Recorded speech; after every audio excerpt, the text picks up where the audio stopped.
Hey guys, it's Obi here.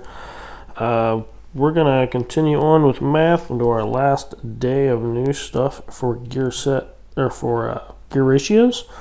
So yesterday we calculated the output speed of a gear train. Today we're going to use all of that in our final ratio, or our final calculations, which is finding vehicle speed.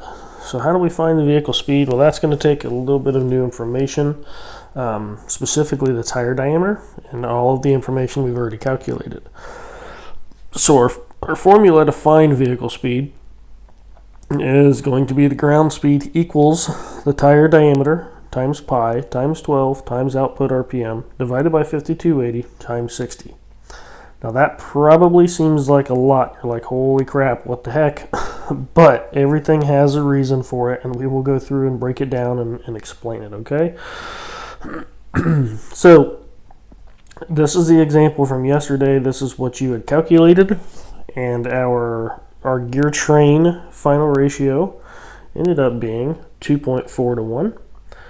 And then we calculated the output speed at 2,000 RPM with 833 RPM.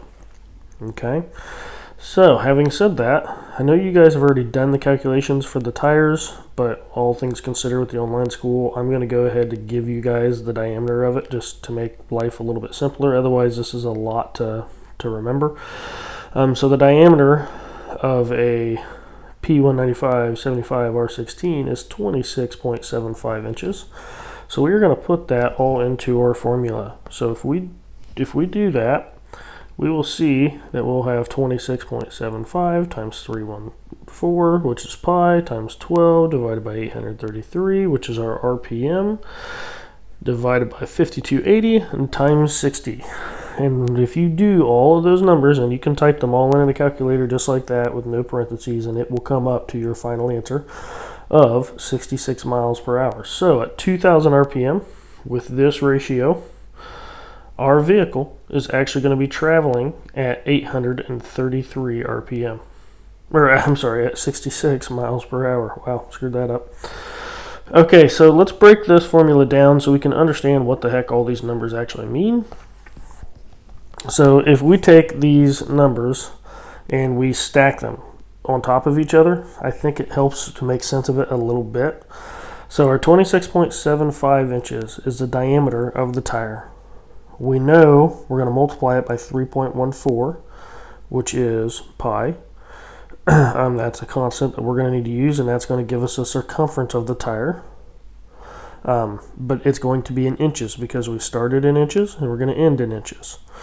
So now this is the tire circumference in inches. So a 26.75 inch diameter tire has 84 inch tire circumference. Now we need to get that to feet. So we're going to divide that by 12 because there's 12 inches per foot, right?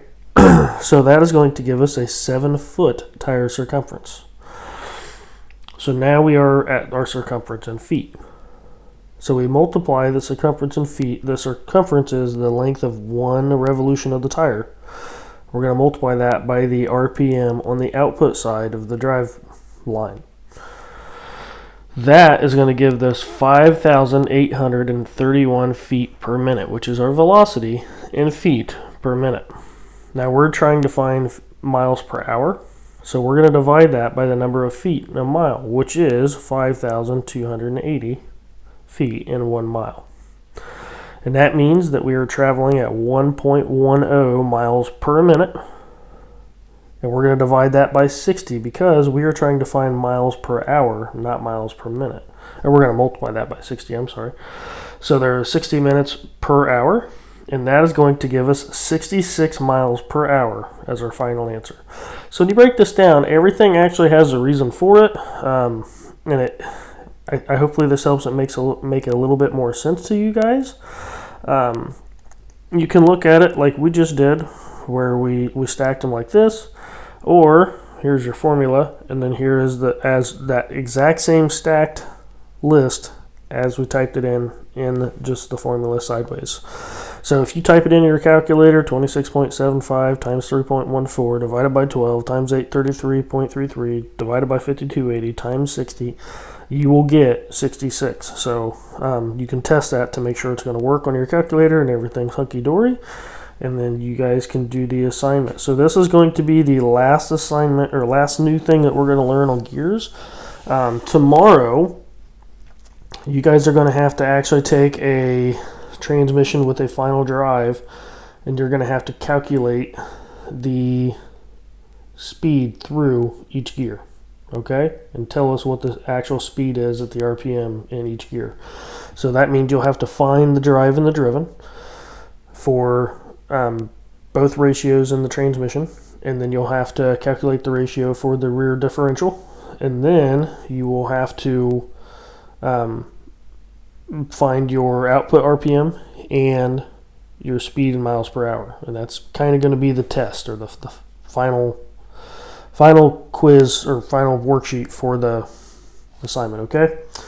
All right, guys. I hope this helps. I'm going to quit jabbering and let you guys get your work done. Have a good day. Bye.